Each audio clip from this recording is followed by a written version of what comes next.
और गणेश को बेलपत्र शमी पत्र समर्पित होता है। आपको कथा में वर्णन किया था 33 कोटि देवताओं को भले बेलपत्र नहीं चढ़ेगा, पर 33 कोटि देवताओं को शमी पत्र चढ़ता है। और उसमें एक गणेश जी महाराज और एक बाबा भोलेनाथ, इन दोनों को शमी समर्पित होता है। शमी पत्र समर्पित होता है। महाराज कथा में पहले भी वर्णन किया, आज फिर आपको ये शिवलिंग है, समझ लेना बहुत अच्छे से, जो आपको करना है रिद्धि सिद्धि पाने के लिए, संपदा को बढ़ाने के लिए। ये शिवलिंग है, ठीक है। ये गोल जलाधारी है, ये चरण से जल नीचे गिरता है। शंकर जी का पूरा परिवार शिवलिंग के आसपास में है। शंकर जी की 5 लड़कियां जो ऊपर से जल नीचे गिरा रही हैं, जया, विषहरा, शामरीबारी, द्रोतली और देव, ये शंकर जी की 5 लड़कियां, जिनका नाम लेकर सोने से रात्रि में नींद अच्छी आती है। एक एक बूंद जो ऊपर से गिरा रही हैं, ये शिव की 5 बेटी। जहां से जल नीचे गिरता है, शिवलिंग का जो जल नीचे जाता है, उसके राइट भाग में गणेश जी का स्थान, लेफ्ट भाग में कार्तिकेय का स्थान, बीच में शंकर जी की सबसे छोटी लड़की अशोक सुंदरी का स्थान। शिव महापुराण की कथा कहती है और गणेश चरित्र अपन श्रवण कर रहे हैं। और कल से चतुर्थी लग रही है। जिसके घर में संपदा की कमी पड़ती हो, बीमारियां ज्यादा फैल रही हो, बहुत कष्ट हो महाराज, बहुत ज्यादा दुखी हो महाराज, कोई काम नहीं बन रहा, बहुत तकलीफ में हो, तो शमी पत्र, शमी की पत्ती, जहां गणेश जी का स्थान है वहां पर 5 शमी पत्र 5 समर्पित करें और शंकर जी के ऊपर 3 शमी पत्र समर्पित करें। बहुत ध्यान देना, 5 शमी पत्र जहां गणेश जी का स्थान है शिवलिंग में, वहां समर्पित करें।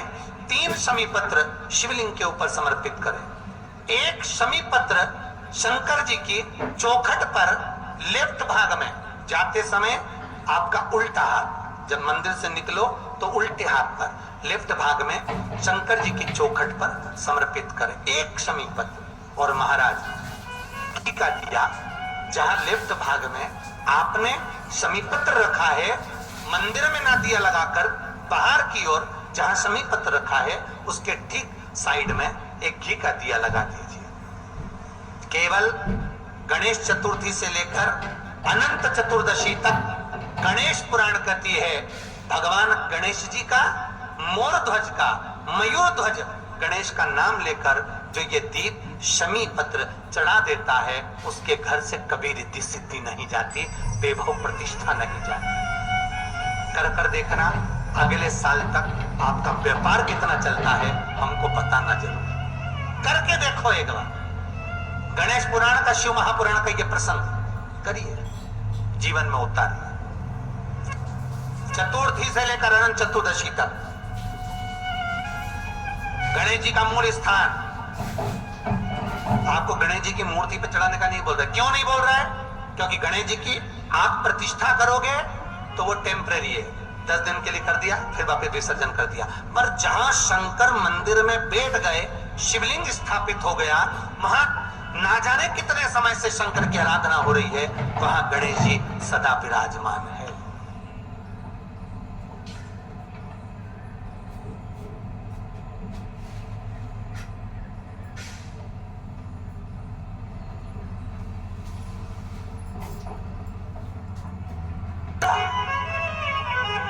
श्री सेलम की पहाड़ी पर मल्लिका अर्जुन की पावन धरा पर, देव अधिदेव महादेव की उस पावन धरा पर गणेश जी महाराज ने माता पार्वती से 3 प्रश्न करे।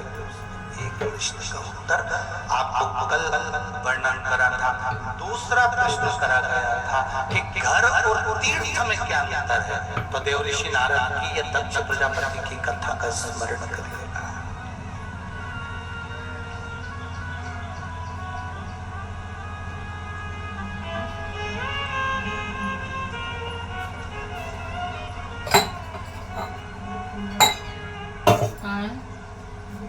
गणेश जी महाराज ने अपनी माता से दूसरा प्रश्न करा था, घर और तीर्थ में क्या अंतर है?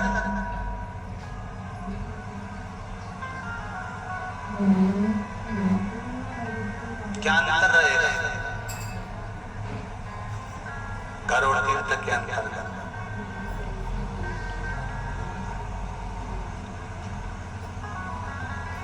माता पार्वती ने बड़ा सुंदर भाव कहा,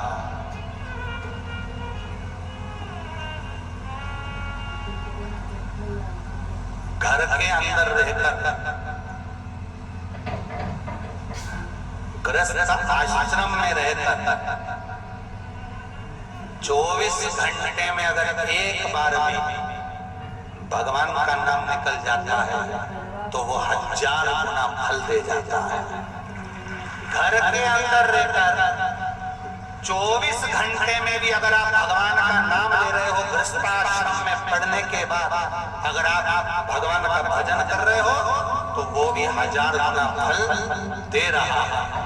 और सुनो गणेश, यदि किसी तीर्थ में जाकर बहुत किसी तीर्थ में जाकर किसी तीर्थ में पहुंचकर यदि भगवान का भजन यदि एक बार भी मुख से कर लिया जाता है, एक बार मुख से राम कृष्ण शिव का स्मरण कर लिया जाता है तो ये निश्चित है कि फिर संसार में जन्म नहीं होता, उत्तर जाता है।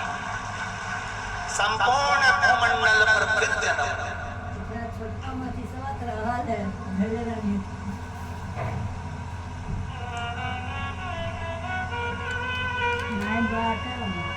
अब कितने किस्मत वाले हो भाई, सोनी परिवार, पाठक परिवार और जितने भी श्रोता भाई बहन यहाँ कथा श्रवण कर रहे हैं, घर पे जाके नजर उतरवा ले अपनी हो कि बड़े किस्मत वाले हो। शिव महापुराण की कथा भी सुन रहे हो तो ऐसी जगह पर बैठकर सुन रहे हो और ऐसी जगह से सुन रहे हो जो 12 ज्योतिर्लिंग के मध्य विराजमान स्वयं सारे तीर्थों का केंद्र बिंदु, सारे तीर्थ का केंद्र बिंदु मानकर भगवान शिव की भक्ति में लीन हुआ।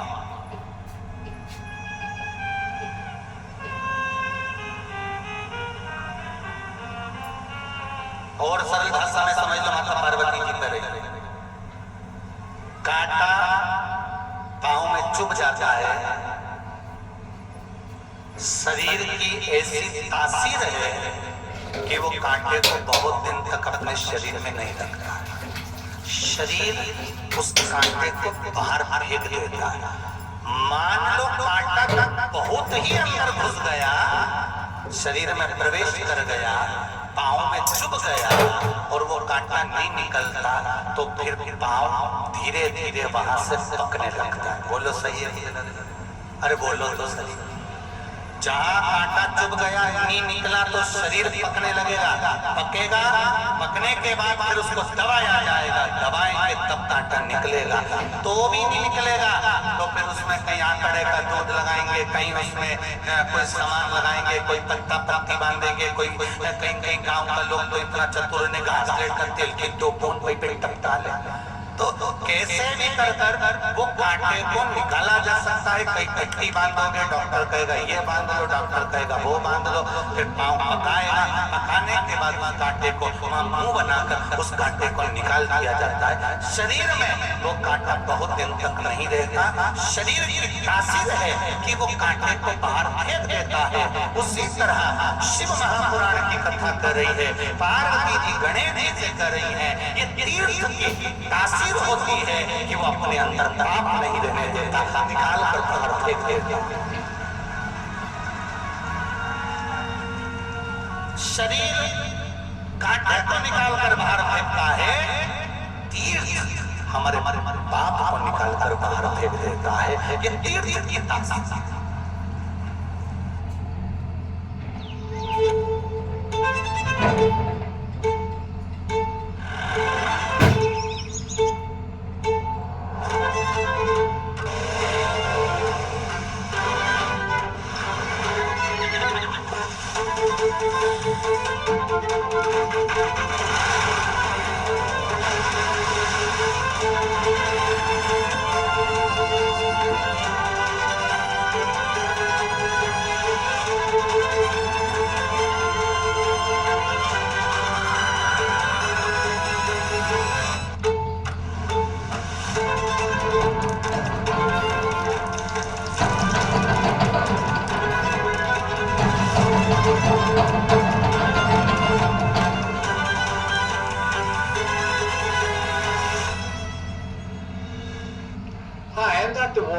with Chuck, and I'm here to talk to you a little bit about the ABCs of effective self-therapy. In Rational Motor Behavior Therapy, we encourage you to become your own therapist and periodically take time to think about your thinking when you're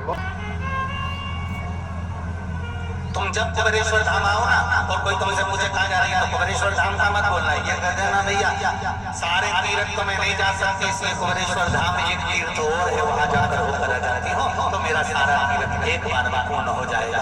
मैं नहीं जा सकती तीर्थ में जाने पर, उज्जैनी चले जाओ, ओंकारेश्वर चले जाओ, काशी चले जाओ, वृंदावन चले जाओ, सारे तीर्थों में अगर हम जाते हैं तीर्थ में जाने का फल क्या है, तो तीर्थ में जाने का फल समझ लेना कि शरीर में कांटा चुभ गया तो एक ना एक दिन बाहर जरूर निकलेगा, हम तीर्थ तक पहुंच गए,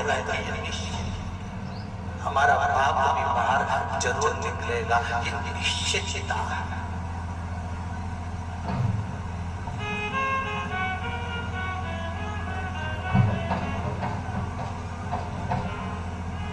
तुम सबकी चप्पल कहाँ है?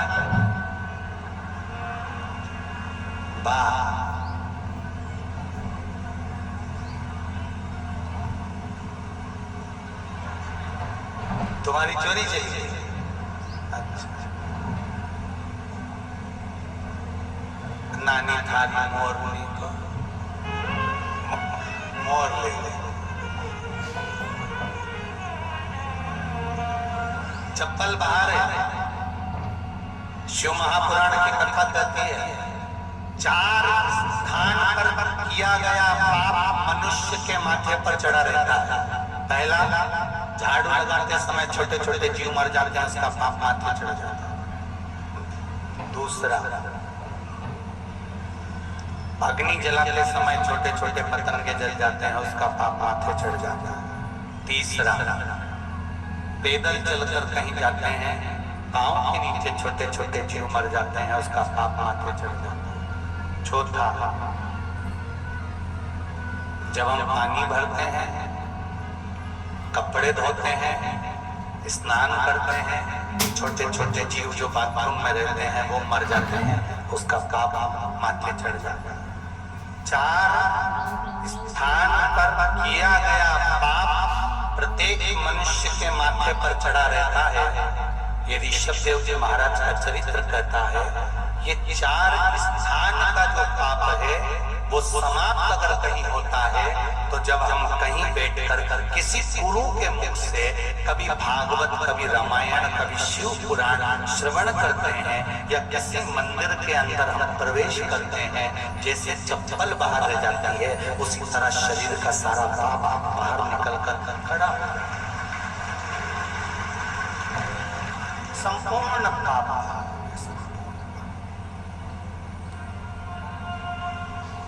शंभो शंभो संपूर्ण पाप बाहर रह जाता है।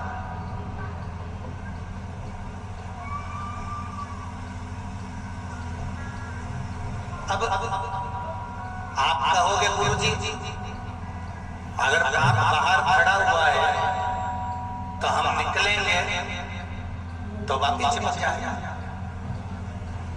तुम बहुत देर तक तुम्हारी चप्पल पड़ी तो रहे तो तुम नहीं ले जाओगे तो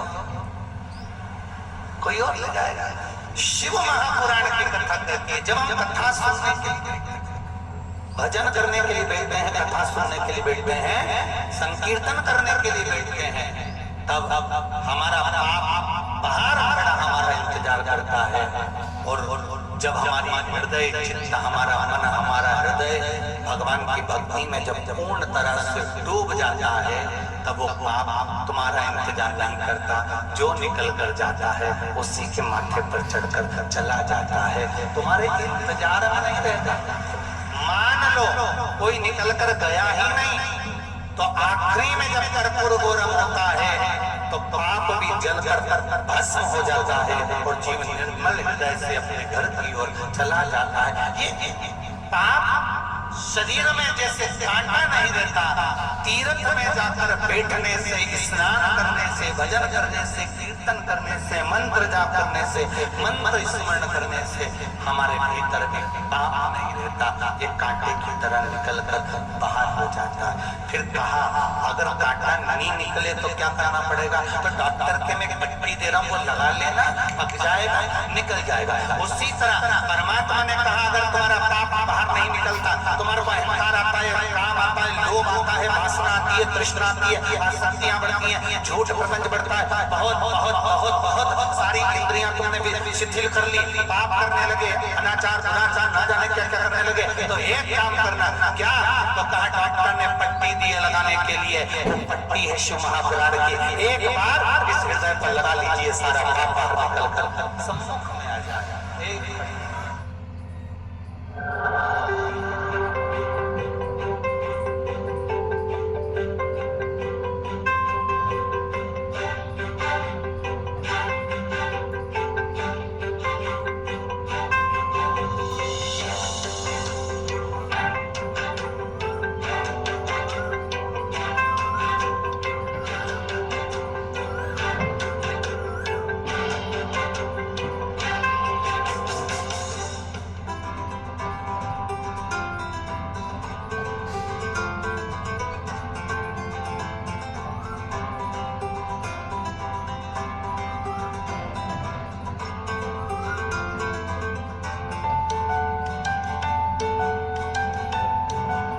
We chose it for its durability. Our friend that had the house on the beach, it had lasted 12 or 15 years and was doing really well, and we liked that about the product.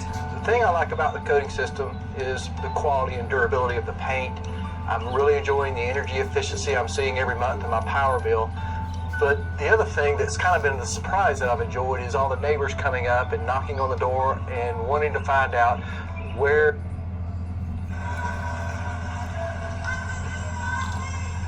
केवल एक पट्टी परमात्मा ने दी, उस पट्टी को लगाने का प्रयास करके हमारा, और वो पट्टी लगेगी, पाप बाहर निकल।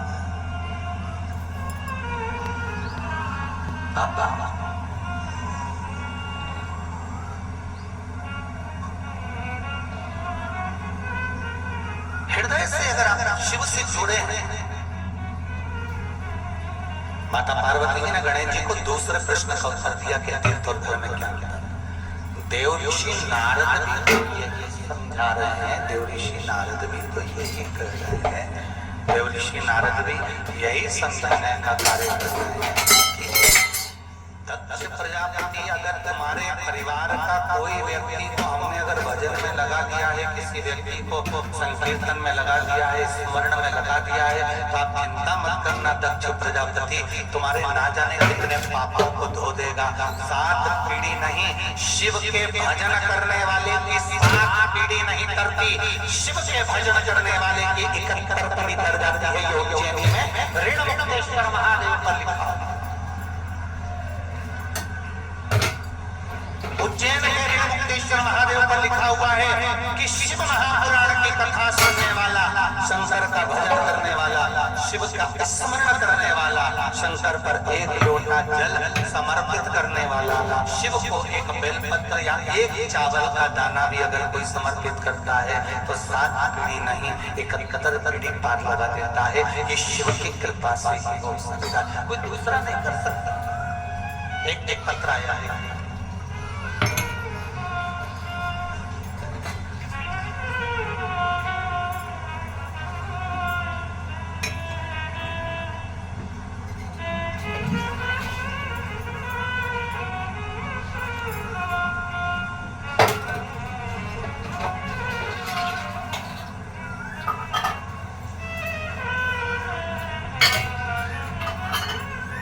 संध्या गोस्वामी कहीं बैठी हो तो हाथ जरूर उठाइए, आती हैं, दोनों हाथ हिला दो एक बार। श्री शिवाय नमस्ते। कोलार रोड, कानाकुंज, भोपाल फेस 2 से मैं आई हूँ। गुरुदेव, आपकी कथा कोरोना काल के शंभू, आपकी कथा कोरोना काल के अंतर्गत हम सुन रहे थे। 1/3/2022 को कुबेरेश्वर धाम आए थे और बाबा से प्रार्थना कर गए थे कि बाबा हमारी मनोकामना पूरी हो जाएगी तो बाबा के धाम दर्शन करने के लिए फिर आएंगे। बाबा ने ऐसी कृपा करी, हमारी कामना पूर्ण हुई। हमने किसी को व्यक्ति को 2 लाख रुपए मदद के तौर पर दे दिए थे और वो हमारा 2 साल से पैसा नहीं चुका रहा था। मैंने बाबा से प्रार्थना करी थी कि बाबा आप जरूर ये मेरा पैसा लौटाना।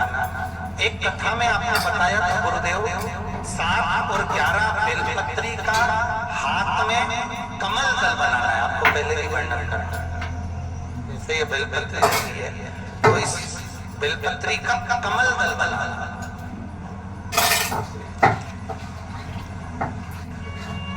शंभो 7 और 11 बेलपत्र का हस्त में कमल दल बनाना और उस कमल दल को भगवान शिव के ऊपर समर्पित करना। देवादिदेव महादेव की ऐसी कृपा हुई गुरु जी कि भगवान शंकर की कृपा से उस व्यक्ति ने खुद आकर 1 लाख रुपए लौटा दिए और 1 लाख रुपए अभी वापस देने का बोला है। ये शिव कृपा। बैठो बहन, हर हर महादेव। ये शिव की कृपा है, ये शंकर का भजन, ये शंकर का स्मरण, ये शिव बाबा।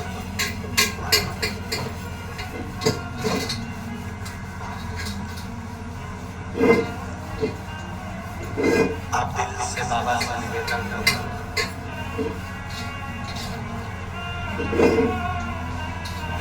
जब हृदय से कहोगे तो हृदय से सुनेगा। ये निश्चित है। मेरे भोले तेरा सहारा है, मेरे भोले तेरा सहारा है, मेरी नैया तो किनारा है, मेरी नैया का तो किनारा है।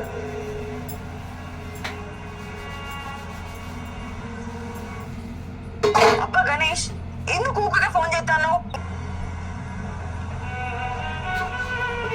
शिव से निवेदन तो करो।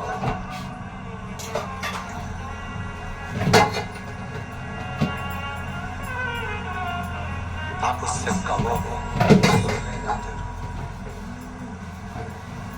आप उससे विनती करोगे वो सुनेगा, पर दिल से कहना, दिखावे से नहीं।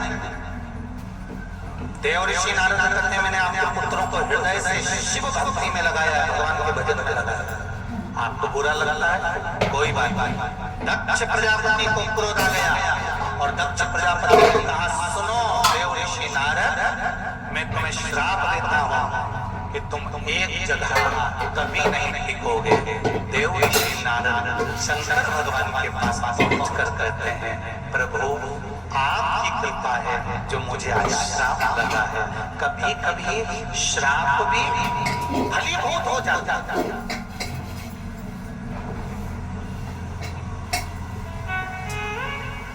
शंकर भगवान ने पूछा नारद जी ऐसा क्यों कह रहे हो? नारद जी कहने लगे मुझे श्राप लगा, मैं एक जगह नहीं टिक सकता, ये आपकी कृपा। अगर मैं एक जगह टिका रहता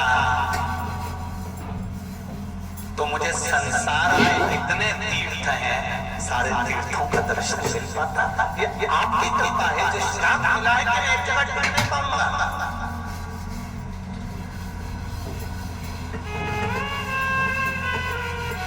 देव ऋषि नारद को केवल एक बार श्राप नहीं लगा, देव ऋषि नारद को 2 बार श्राप लगा। एक बार देव ऋषि नारद जब ब्रह्मा जी के यहाँ जन्म ले लिए, ब्रह्मदेव के यहाँ प्रकट हो गए, तो ब्रह्मा जी के यहाँ प्रकट होते से ब्रह्मा जी ने देव ऋषि नारद से कहा सृष्टि की रचना में अग्रहण हो, विवाह करो, शादी करो और विवाह कर तुम्हारी संतान जो उत्पन्न होगी वो सृष्टि खंड को आगे बढ़ाएगी। देव ऋषि नारद ने कहा विवाह नहीं करूंगा, मैं शादी नहीं करूंगा। इतने में ब्रह्मा जी को क्रोध आ गया और ब्रह्मा जी ने क्रोध में आकर कह दिया सुन ले नारद, मैं तुझे श्राप देता हूं कि तू विवाह के लिए मना कर रहा है तो तू आसक्तियों में पड़े।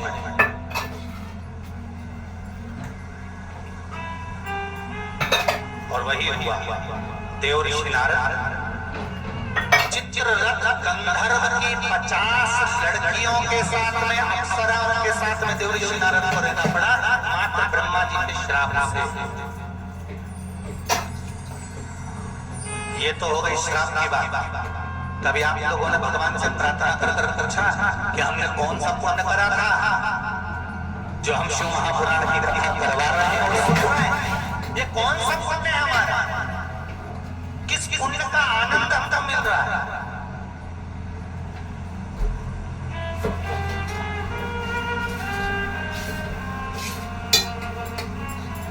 स्कंद पुराण में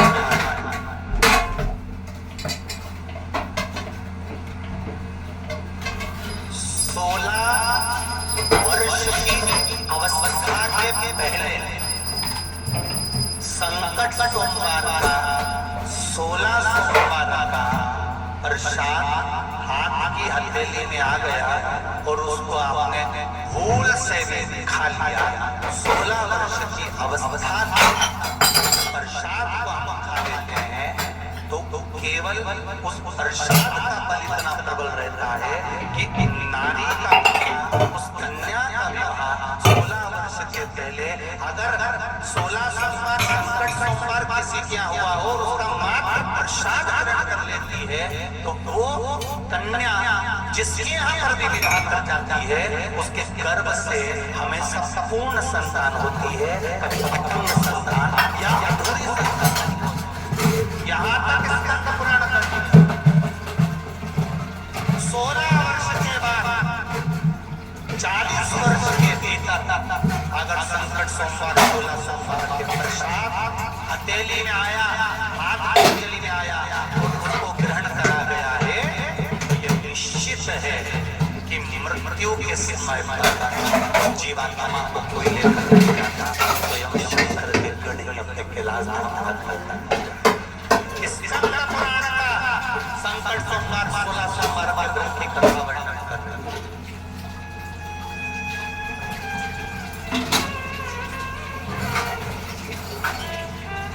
बहुत ध्यान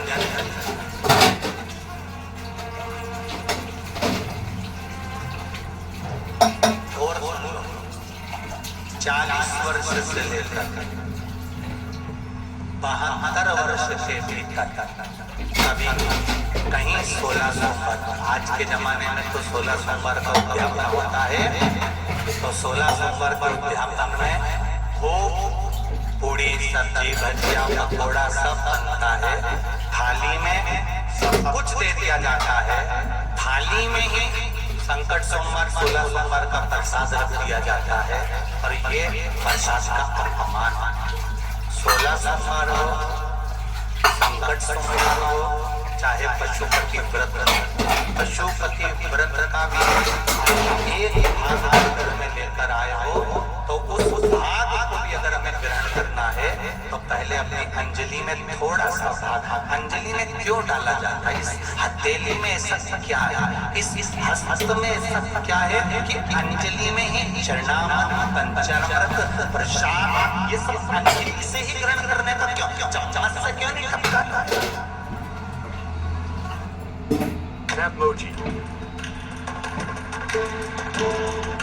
चम्मच से भी तो खा सकते हो।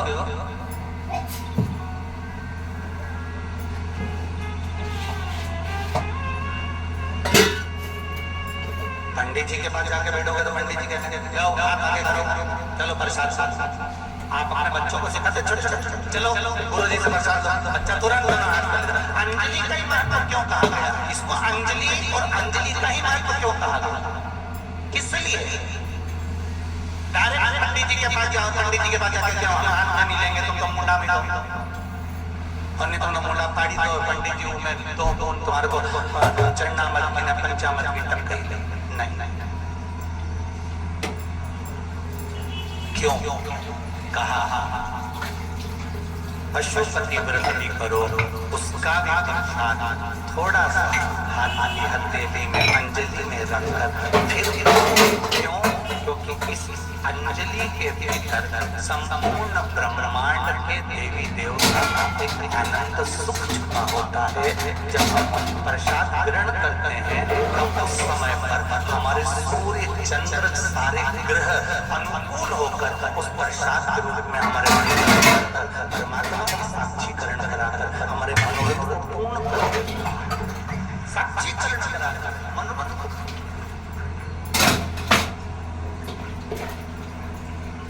अंजलि में दे दो। संकट सोमवार 16 सोमवार का अध्यापन करने वालों से निवेदन है हाथ जोड़कर आप कभी भी संकट सोमवार का अध्यापन करो चाहे 16 सोमवार का अध्यापन करो, एक बात याद रखना, चूरमा का प्रसाद बनाया है वो चूरमा का प्रसाद थाली में नहीं रखा है, उनको कहना अंजलि में लीजिए, हाथ की हथेली में लीजिए, थोड़ा सा भी हाथ की हथेली में जाएगा प्रसाद इकट्ठा होगा, आप उसको पाएंगे और संपूर्ण भोजन करने के पहले प्रसाद ग्रहण करा जाता है। पशुपति व्रत किसने करा है? पशुपति व्रत सभी ने करा। पशुपति व्रत का नियम है कि भोजन ग्रहण करने के पहले पशुपति व्रत का प्रसाद ग्रहण करा जाता है। उसी तरह संकट सोमवार का व्रत का प्रसाद उद्यापन का प्रसाद भी सबसे पहले प्रसाद में जाना चाहिए, उसके बाद पूड़ी भजिया पकौड़ा जो भी बना ये उसके बाद जाना चाहिए। पर अपन तो कह देते हैं तुम चालू तो करो, मैं प्रसाद देखिए, तुम चालू करो और फिर प्रसाद आता है, फिर उसको दिया जाता है। ये श्रेष्ठ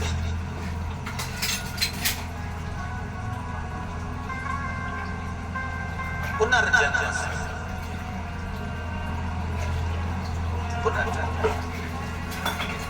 जितने प्रकृति से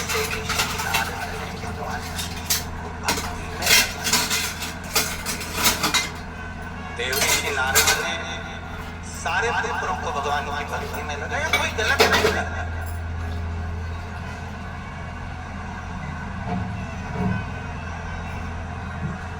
यदि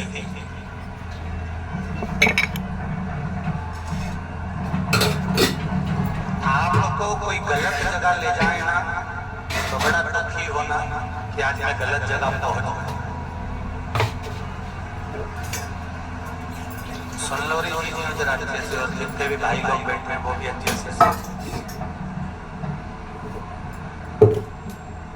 यदि कोई आपको गलत जगह ले जाए तो दुखी होना कि मैं गलत जगह पहुंच गया। कोई आपको महाकाल की नगरी में ले जाए या ओमकारेश्वर ले जाए या नर्मदा जी के तट पर ले जाए या शिव महापुराण में ले जाए तो बड़े प्रसन्न होना कि मेरे भाग्य जगह तो मैं अच्छी जगह पहुंच गया। ये शिव की कृपा से, उसकी कृपा से।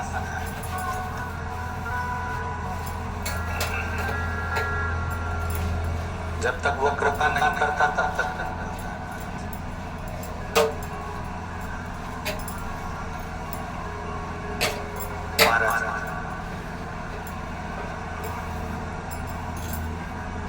ब्रह्मा जी ने श्राप दिया देवऋषि नारद को, तुम्हें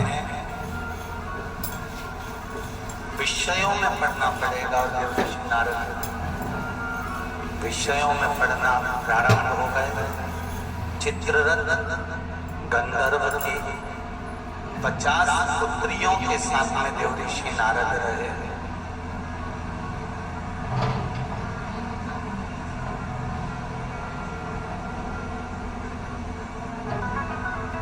जब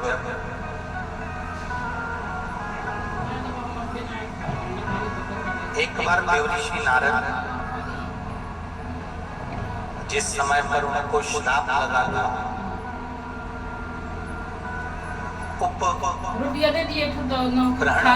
उनका नाम बढ़ गया था। रंभा का नृत्य देख रहे हैं, एक अप्सरा का नृत्य। और फिर तब घर में बनाई तो और रंभा का नृत्य देखते देखते बनावत रही तो बाबू तो लगा दे नीचे तो थे कि भाभी रोटी कितना रखी है, हम कहे कि 2 रखे तो बोले नहीं अब नहीं बनाना, फिर हम रोक नीचे बाबा नीचे ठीक है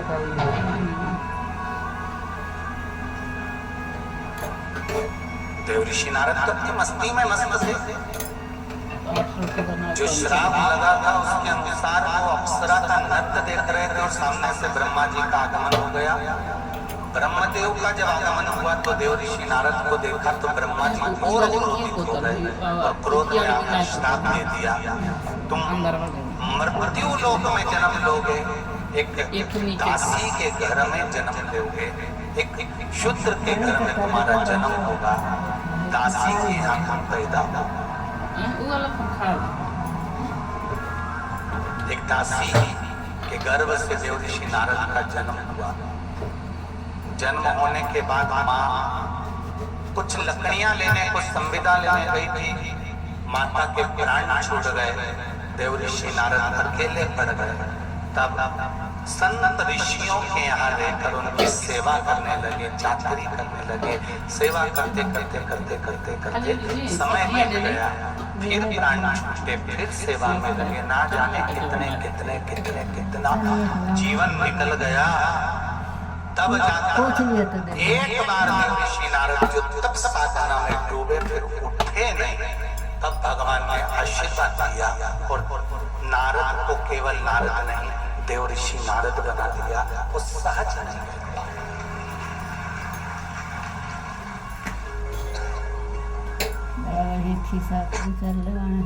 सहज नहीं है।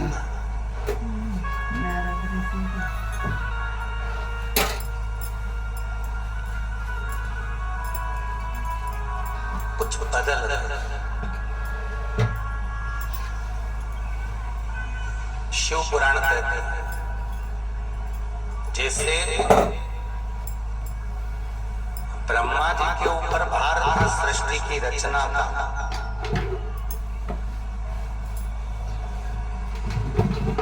और ब्रह्मदेव भगवान विष्णु से पूछते हैं कि तुम्हारे पिता कौन है, और भगवान विष्णु कह देते हैं शिव मेरे पिता है।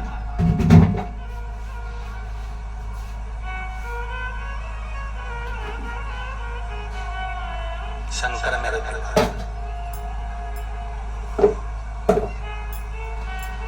तब ब्रह्मा जी शंकर भगवान को प्रकट करने के लिए, उनको ज्ञान करने के लिए ब्रह्मा और भगवान विष्णु ने जो एक खंभ का, एक पर्वत का भ्रमण कराना, घुमाना प्रारंभ करा, उससे एक अग्नि खंभ प्रकट हो जाता है और खंभ से एक लिंग प्रकट हो जाता है।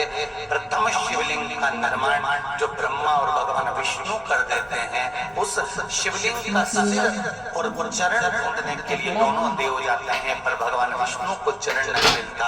ब्रह्मा आकाश मार्ग से बढ़ते बढ़ते बढ़ते केतकी के पुष्प को लेकर, गौ माता को साथ लेकर भगवान विष्णु के सामने झूठ बोलने के लिए खड़े हो जाते हैं, असत्य बोलने के लिए खड़े हो।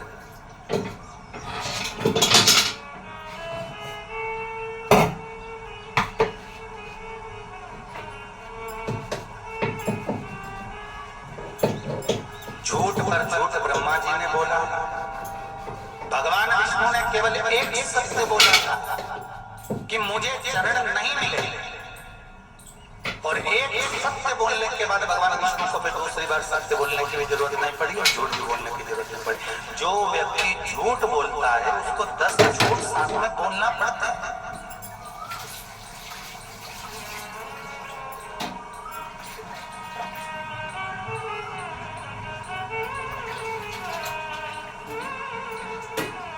पर जो सत्य बोल देता फिर उसको कुछ बोलने की जरूरत नहीं होती, फिर वो मौन रहता है, क्योंकि झूठ बोलने वाले को प्रूफ देना पड़ते हैं, सत्य बोलने वाले को प्रूफ नहीं देना पड़ता। इसीलिए शायद मरने के बाद किसी को लेकर जाते हैं तो क्या चिल्लाते हैं, जम के बोलो जरा, अच्छे से बोलो जरा, प्रेम से बोलो, राम राम सत्य। जब किसी को लेकर जाते हैं तो चिल्लाता है। तो मुझे ऐसा लगता है कि वो राम नाम सत्य इसलिए चिल्लाते होंगे क्योंकि अब ये मौन हो गया, चुप। इसके बाद सत्य बोलने के बाद कोई प्रमाण चाहिए ही नहीं।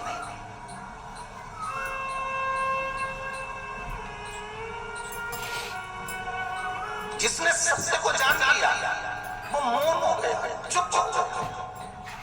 और जो सत्य को नहीं जान पाया अभी भी असत्य में डूबा हुआ है, झूठ में डूबा हुआ है, प्रपंच में डूबा हुआ है, वो साथ चल रहा है। एक सेठ जी को नींद नहीं आ रही थी।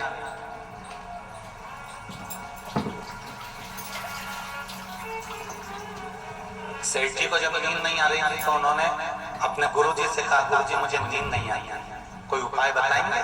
तो गुरुजी ने कहा, एक काम करो, अपनी नींद दूसरे को दे दो। तो गुरुजी ने जैसे ही कहा कि अपनी नींद दूसरे को दे दो, तो सेठ जी ने कहा, क्या ऐसा भी होता है कि अपनी नींद दूसरे को दे दी जाती है? हाँ, हो जाता है। वो कैसे होता है? तो कहा, जिस समय तुम सो रहे हो, सोने की सैया पर, आप विश्राम की सैया पर पहुंचे हैं और कोई भगवान का अगर भजन गा रहा है, स्मरण कर रहा है, तो उस भजन में अपनी चित्त वृत्ति को लगाओ, मतलब अपनी निंद्रा को उसको दे दीजिए। जब अपनी चित्त वृत्ति उस भजन में लगा लोगे तो नींद आराम से आ जाएगी। कई लोग कहते हैं सुंदरकांड में बैठो तो नींद आती है, कथा में बैठो तो नींद आती है, और कहीं शादी में डिस्को बज रहा हो तो नींद नहीं आती, वो नींद चली जाती है। तो यहाँ शिव पुराण भी तो कह रही है कि अगर नींद ना आए तो नींद को दे दो किसी को।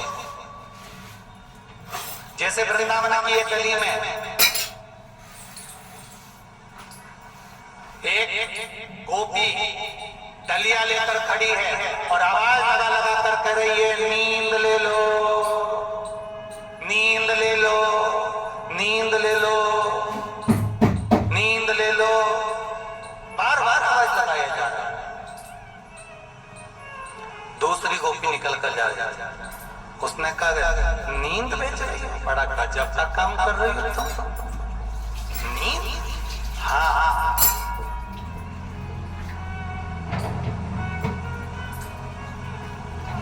क्यों बेच रही हो?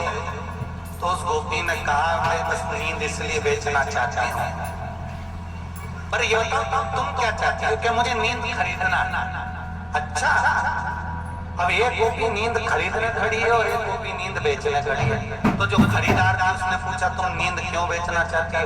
तो उसने कहा, इसलिए बेचना चाहती हूँ कि कल रात्रि को भगवान मेरे स्वप्न में आए थे, मेरे कन्हैया, और कन्हैया स्वप्न में आकर कर गए थे कि कल तुम मुझे यमुना जी के घाट पर मिलना, मैं तुझे लेने के लिए आ जाऊंगा। क्या करूं? ये बेरंग नींद आ गई और मैं सो गई और कन्हैया फिर मुझे मिलने आया। एक कृष्ण, एक कन्हैया मुझे मिलने आया या नहीं? पर ये तो बताओ कि तुम नींद खरीदना क्यों चाहती हो? तो दूसरी गोपी कहती है, मैं नींद इसलिए खरीदना चाहती हूँ कि मेरे पास में आकर भगवान कृष्ण कहकर गए थे, सखी कल तू स्वप्न में मुझे मिलने आना, मैं तुझे मिलने आऊंगा। जिस दिन से कृष्ण कहकर गए उस दिन से नींद ही नहीं आई है, इसलिए मैं नींद खरीदना चाहती हूँ। एक नींद बेच रही है तो दूसरी नींद खरीद, दोनों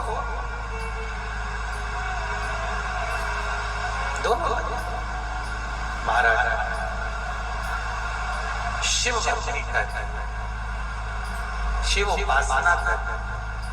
महाराज शंभो शरणे हरि मांगो घड़ी रे घड़ी, दुख हारो दया करी निदर्शन आपो। शिव पुराण कर रही है, शंकर की कथा कर रही है। सेठ जी से कहा, आप नींद दूसरे को दे दो। अब सेठ जी ने नींद किसको दी? एक व्यक्ति बहुत दूर खड़े होकर भजन गा रहा था। सेठ जी का ध्यान उस भजन में चले गया और भजन में सेठ जी का ध्यान गया तो सेठ जी को नींद आ गई। दूसरे दिन उन्होंने अपने द्वारपाल को बुलाया और बुलाकर कहा कि कौन आया जो अच्छा भजन गा रहा था। जो भजन गा रहा था वो एक मोची था। मोची? हाँ, उसको बुलाओ जरा। सेठ जी ने उसको बुलाया, एक सोने की मुद्रा उसको दे। सोने की मुद्रा देकर कहा बड़ा सुंदर भजन गा रहे थे, अब तुम रात्रि के समय पर आकर भजन गाना, ये सोने की मुद्रा ले जाओ। वो व्यक्ति सोने की मुद्रा लेकर गया और लेकर जाने के बाद 4 दिन तक नहीं आया। सेठ जी ने उसको ढूंढवाया और सेठ जी ने ढूंढवाकर उसको बुलाकर पूछा भैया 4 दिन से गया था? तो वो मोची कहने लगा जिस दिन से सोने की मुद्रा मिली आज तक मैंने सोने की मुद्रा देखी नहीं थी। आज तक मैंने सोने की मुद्रा देखी तक नहीं थी और पहली बार सोने की मुद्रा देखने को मिली है तो मेरी रातों की नींद ही चली गई है। जब से मिली, जब से मेरी रातों की नींद चली। शिव महापुराण की कथा था, भगवान शंकर की पावन कथा। महाराज जब वो कहते हैं ना, कमाओ उतना जितना खर्च कर सको और खाओ उतना जितना बचा सको। जब बढ़ता है तो नींद चली जाती, जब बढ़ता है निंद्रा चली जाती। शिव पुराण कर देव ऋषि नारद को दुख है और वो दुख साधारण नहीं है।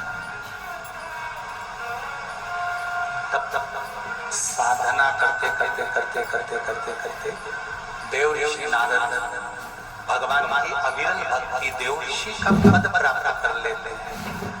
समय आता है, शिव महापुराण की कथा कहती है, देव ऋषि नारद एक बार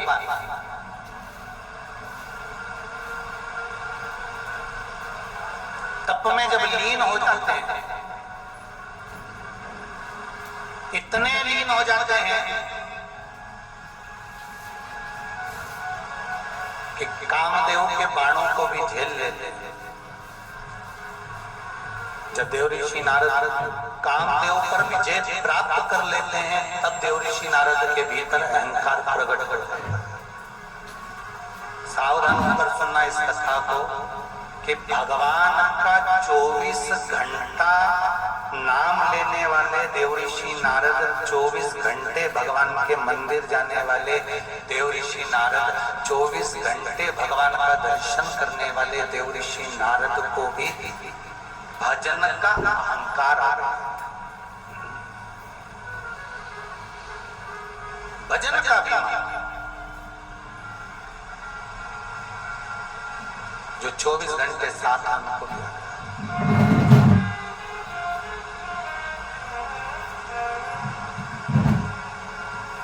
एक लोटा पानी लेकर जब शिव जी के मंदिर में जाओ,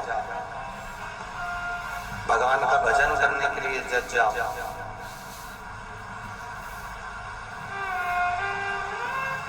तुम्हारे भीतर अभिमान प्रकट नहीं होना चाहिए कि मैं जितना भजन करती हूं उतना कोई नहीं कर सकता।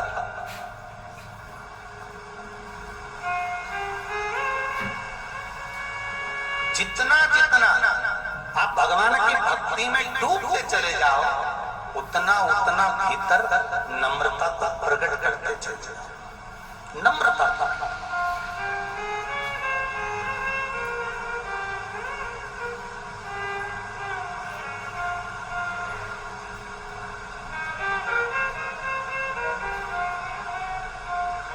हम कई बार कथा में कहते हैं, जो कथा करवाने वाले यजमान होते हैं या किसी ने कोई मंदिर का निर्माण करवाया होता है या कोई यज्ञ करवा रहा होता है, कोई मंदिर का निर्माण करवा रहा होता है, कोई कथा करवा रहा होता है, कोई यजमान पद अगर आपके पास में परमात्मा ने दिया है आपको प्रदान करा गया है, आपने मंदिर बनवाया है, आपने यज्ञ करवाया है, आपने भंडारा करवाया है, आपने कथा करवाई है। तो हम कई बार कथा में कहते हैं कि भीतर एक रत्ती का भी अभिमान प्रकट मत होने देना। रोज जजमान पद मिल जाए तो उसके बाद तुम्हारे मुख पर एक शब्द लेकर आ जाना कि मैं नहीं करवा रहा, वो तो कहीं मेरे पूर्वजों की कृपा, परमात्मा का आशीर्वाद होगा। जो ये शिव पुराण की कथा हो गई, जो यज्ञ हो गया, अनुष्ठान हो गया, भजन हो गया, कीर्तन हो गया, ये उसकी कृपा से हुआ है, मेरी कोई सामर्थ्यता नहीं है, हमारी कोई सामर्थ्यता नहीं।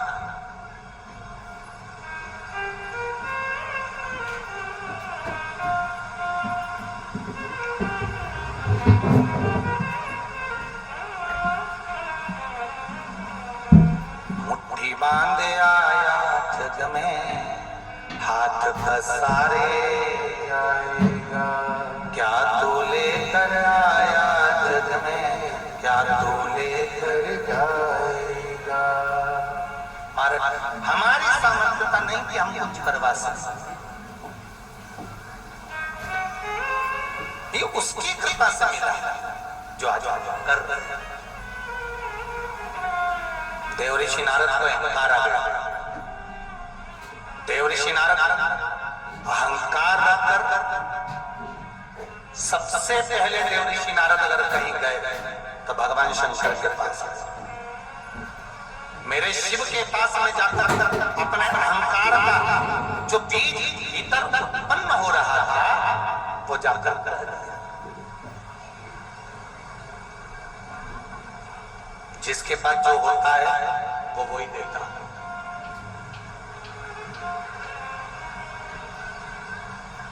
तुम्हारे यहां पर अगर कोई चुगली करने आए, बुराई करने आए, निंदा करने आए, तो आपको एक काम करना चाहिए, सबसे पहले उससे कह देना, भैया देख सुन ले मेरी बात,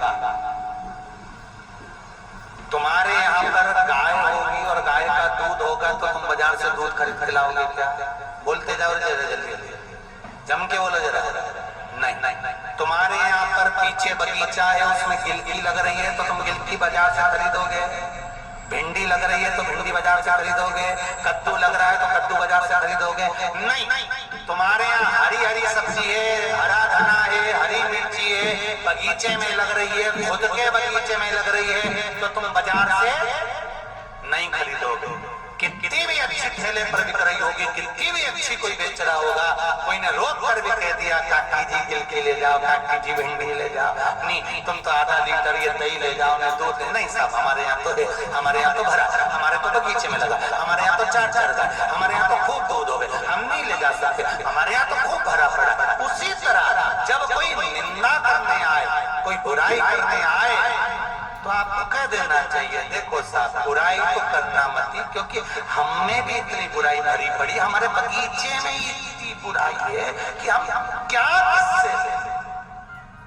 किससे लें ये बुराई।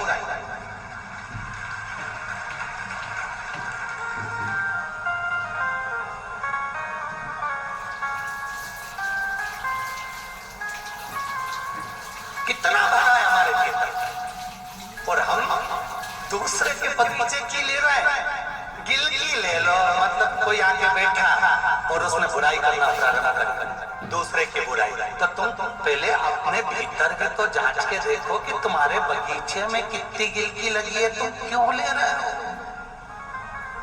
तुम्हारे भीतर कितना अहंकार भरा हुआ है, तुम्हारे भीतर कितना काम भरा हुआ है, तुम्हारे भीतर कितना लोभ भरा हुआ है, तुम्हारे भीतर कितनी तृष्णा भरी हुई है, तुम्हारे भीतर कितनी आसक्ति भरी हुई है, तुम्हारे भीतर कितनी वासना भरी हुई है, तुम्हारे भीतर कितना झूठ प्रपंच कपट सब भरा है, और हम दूसरे का ग्रहण कर रहे हैं। हम दूसरे से कर रहे हैं कि माँ ये अच्छा नहीं है, वो बुरा है, ये बुरा नहीं, वो अच्छा है, तो ये हम क्यों हमारे भीतर हमें नहीं चाहिए। अगर देना है तो कुछ अच्छा चाहिए। एक पत्र में लिखा है, बड़ा सुंदर, देखिए बहुत सुंदर पत्र है, पीछे पत्रिका है, आगे पत्र।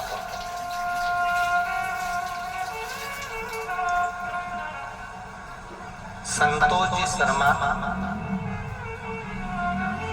सुनीता जी शर्मा आगरा से कहीं बैठे हैं? संतोष जी शर्मा, सुनीता जी शर्मा आगरा से कहीं बैठे हो तो हाथ हिला दीजिए। पत्र में लिखा है इन्होंने,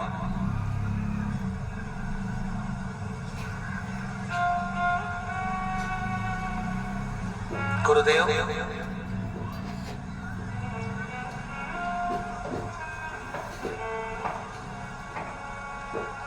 आपके आंकड़े की जड़ का उपाय ऐसा है जैसे साक्षात शिव जी का त्रिशूल, जिसका कोई तोड़ काट ही नहीं सकता, वो शंकर भगवान ने ये अचूक उपाय आपके मुख से खिलवाया है।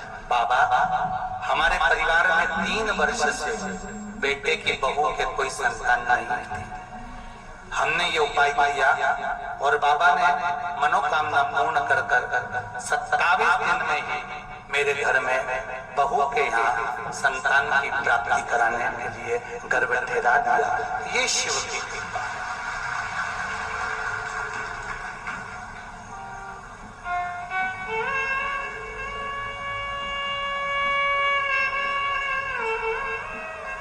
गुरुजी, 13 मार्च को सुबह 4:30 तक बाबा ने मेरी पत्नी को कृपा करी। हम कुबेरेश्वर धाम से 14 मार्च को वहां से घर आए और 15 मार्च को बाबा की कृपा से जब जांच कराया गया तब उनका गर्भ ठहरा था। ये शिव की कृपा से ही प्राप्त हुआ है। बाबा, शंकर भगवान की कृपा से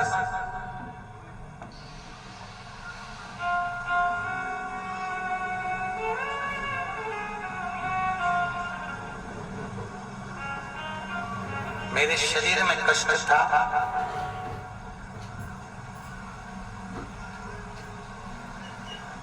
गुरुदेव, मेरे शरीर में इतना कष्ट था कि एक दिन में 40 से 50 बार मुझे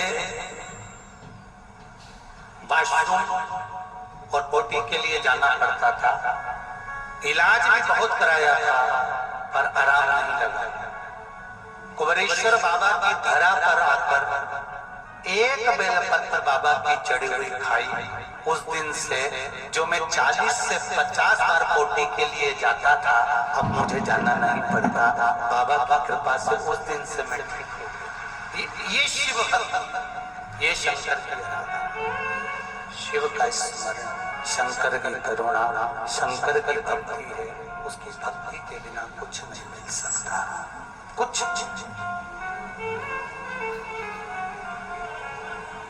एक बात आप लोगों से भी कहेंगे, हम ये नहीं कहते कि आप डॉक्टर से इलाज मत करवाओ। हम तो ये कहते हैं कि डॉक्टर को भी दिखाते रहो, इलाज करवाते रहो, पर साथ में आपके नजदीक में जो शिव मंदिर हो उस मंदिर में 1 लोटा जल चढ़ाने का नियम बना लो। और शरीर में अगर कष्ट है तो 1 बेलपत्र बाबा के चरणों की लाकर खाने का नियम बना लो। बेलपत्र खाने से यदि मुंह में झाग उत्पन्न हो जाए, ऐसा लगे कि रोज नहीं खा सकते, हफ्ते में 2 बार खाओ, वो भी नहीं कर सकते, तो बेलपत्र को सुखाकर पीसकर, जो शिवजी पे चढ़ी हुई बेलपत्र है उसको सुखाकर पीसकर उसका चूरा बनाकर 1 नखून के बराबर थोड़ा सा भी अगर ग्रहण करना प्रारंभ कर दिया तो ये विश्वास है मेरे शंकर का, इस कुबेरेश्वर धाम का, कि शुगर की गोली नहीं खाना पड़ेगी और बीपी की गोली नहीं खाना पड़ेगी, सब ले।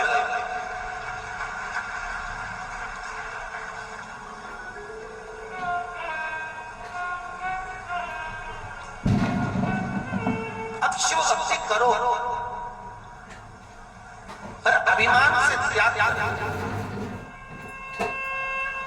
देवऋषि नारद को अभिमान आ गया था भगवान विष्णु से, भगवान शंकर के पास जाकर रहे, शिव जी के पास जाकर रहे, सुनो महादेव, जिस कामदेव पर आप विजय प्राप्त नहीं कर पाए उस कामदेव को मैंने जीता है। हाय गाइस, ये वीडियो हमारे कॉलेज प्रोजेक्ट के लिए है, तो आइए आपको हमारे शहर का वाइब चेक कराते हैं। यहाँ वॉलेट भूल जाओ। गले से रुद्राक्ष की माला निकाली, शिव जी ने नारद जी को पहना दी। नारद, आप अगर कामदेव को जीते हो तो ये तो आप पर भगवान की कृपा हुई है। मैं कामदेव को नहीं जीत पाया। शंकर जी अपने मन की दशा क्या समझाएं? व्यक्ति सब जगह पर जीत सकता है, पर व्यक्ति अपने परिवार से कभी नहीं जीत सकता है।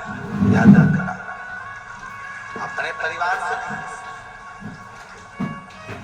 और परिवार से हमको जीतना भी। किससे जीतो? अपने भाई से, बंधु से, रिश्तेदारों से, माता पिता से। हमें जीतना भी नहीं।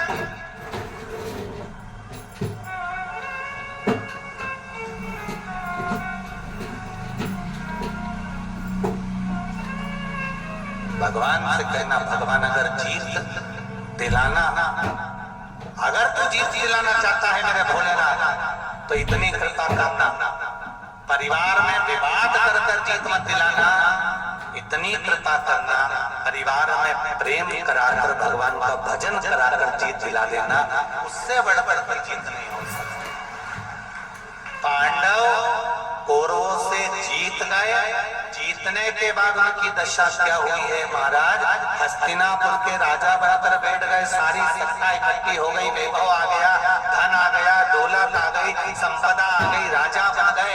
पर कोई पांडवों से जाकर पूछे तो सही कि तुम्हारे पास में इतनी सत्ता इकट्ठी हो गई थी, उसके बाद भी तुम दर बदर फिरते रहे। फिरने के बाद भी तुम वैकुंठ में नहीं गए हो, नरक में पड़े रहे। और नरक में जाने के बाद में भी जब धर्मराज युधिष्ठिर उस नरक में पहुंचे हैं, और उस नरक में जाकर धर्मराज युधिष्ठिर के शरीर की तरंग जब मिली है, तब जाकर ये पांडव वैकुंठ की ओर गए हैं। कोई साधारण है? फिर कह रहा हूं, बड़े ध्यान से सुनो। शरीर की तासीर है, कांटा चुभ जाए तो शरीर बाहर निकाल देता है। उसी तरह भजन की, तीर्थ की और ये कुमरेश्वर बाबा की धरा की तासीर है कि पाप बाहर निकाल देता है, रोग बाहर निकाल देता है, समस्या बाहर निकाल देता है। सारी समस्या का हल जम के बोलो जरा, एक लोटा जल, सारी समस्या का।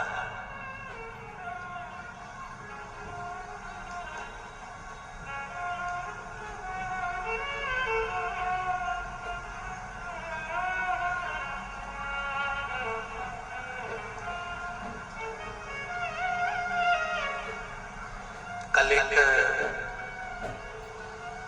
गोस्वामी परिवार है मथुरा से, उनके यहाँ का कोई फोन था तो कह रहे थे हमारी अम्मा माता जी बात करना चाहते हैं। अगर गोस्वामी परिवार से सुन रहे हो तो ध्यान दें। आशीष जी ने कहा क्या बात करना है? कहा हमारी माता जी गुरु जी को धन्यवाद देना चाहते हैं। क्या धन्यवाद देना है? गुरु जी तो फोन पे बात करते थे। धन्यवाद ये देना है कि हमारी माता जी का कोई काम अटका हुआ था, वो मंदिर तो नहीं जा सकती, पर घर में से लोटा भरकर उनका शरीर बड़ा हेल्दी है तो कुर्सी से भी नहीं उठती है। उनकी बहू से वो लोटा भर के पानी बुलवाती थी। हमारे नजदीक में शंकर जी का मंदिर है, उधर मुंह करके बैठ जाती थी और वो लोटा भर के शिखर देख के चढ़ा देती थी कि देवाधिदेव महादेव मैंने तुम पे ही चढ़ाया है, तुम पे ही चढ़ाया। जरा समझिएगा एक लोटे जल का महत्व क्या है।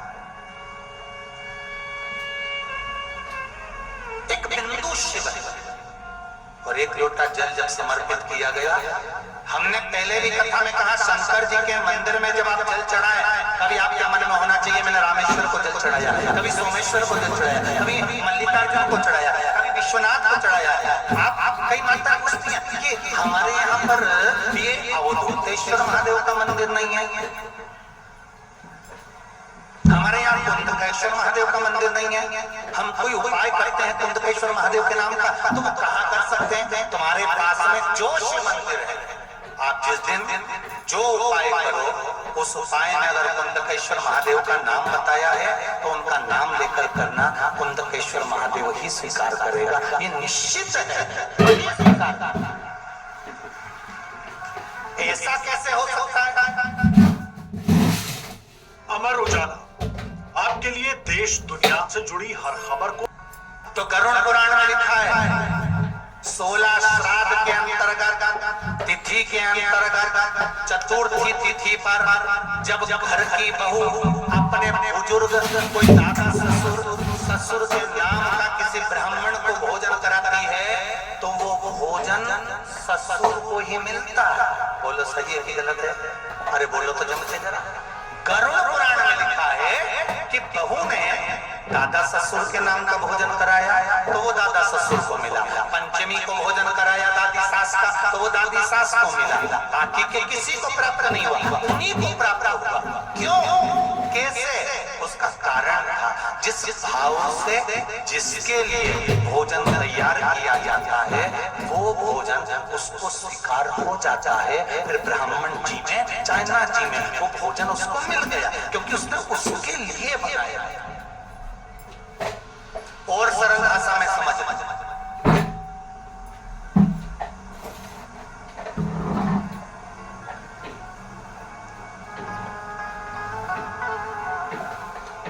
जिसको खाने की रुचि रहती है ना, जिसको खाने की रुचि रहती है उसको बनाने की भी रुचि बहुत रहती है।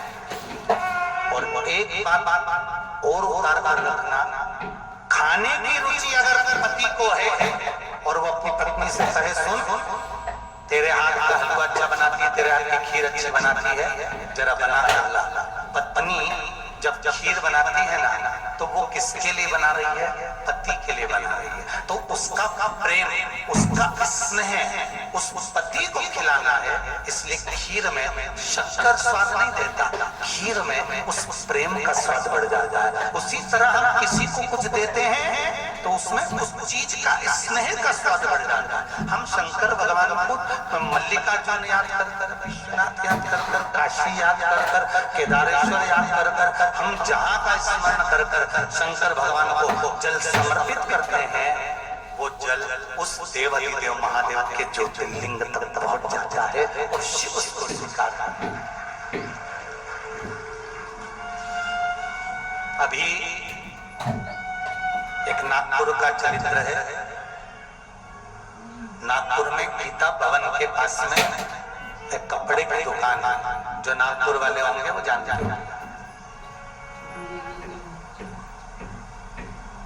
उनके परिवार वालों को किसी को शरीर में कष्ट हो गया, बड़ी बीमारी आ गई, रोग आ गया। उन्होंने कहा गुरुजी ने बताया था त्रियुगी नारायण का पानी लाना है, उसको पीना है। कई बार कथाओं में बोला त्रियुगी नारायण हम जा नहीं सकते क्योंकि पटबंद था उस समय। क्या करें?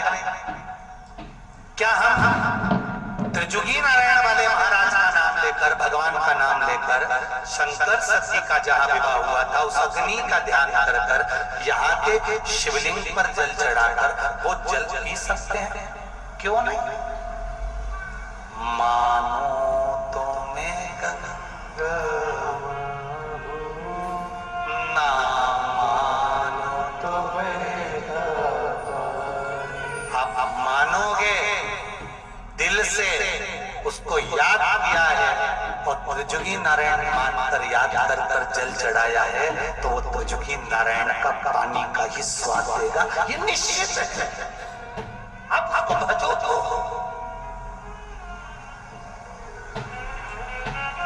आप उसको दिल से पुकारो तो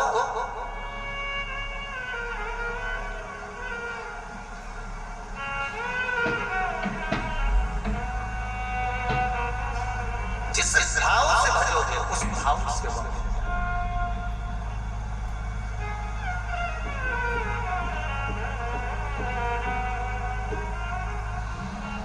अब उसको पुकारने का प्रयास करो तो मिलेगा, और मिलेगा और जीवन का सुख प्रदान जरूर करेगा, ये निश्चित है, निश्चित है।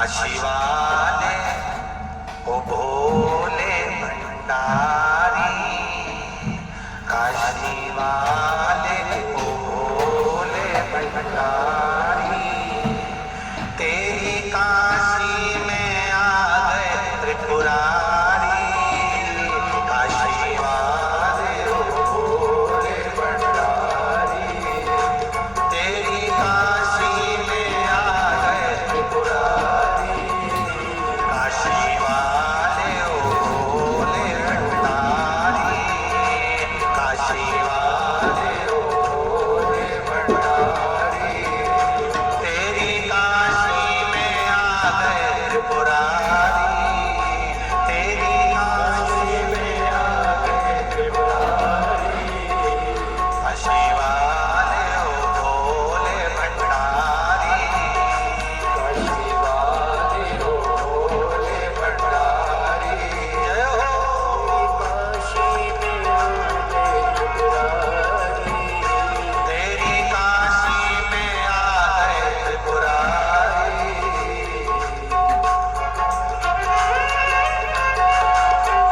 हम तुम्हारे पराए नहीं है, घर के घर पे आए नहीं है, तुम्हारे पराए नहीं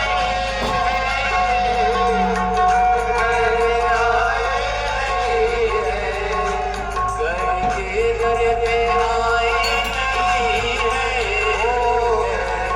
घर पे आए नहीं है, हम तुम्हारे पराए नहीं है, घर के घर पे आए नहीं है, घर के घर पे आए नहीं है, घर के घर पे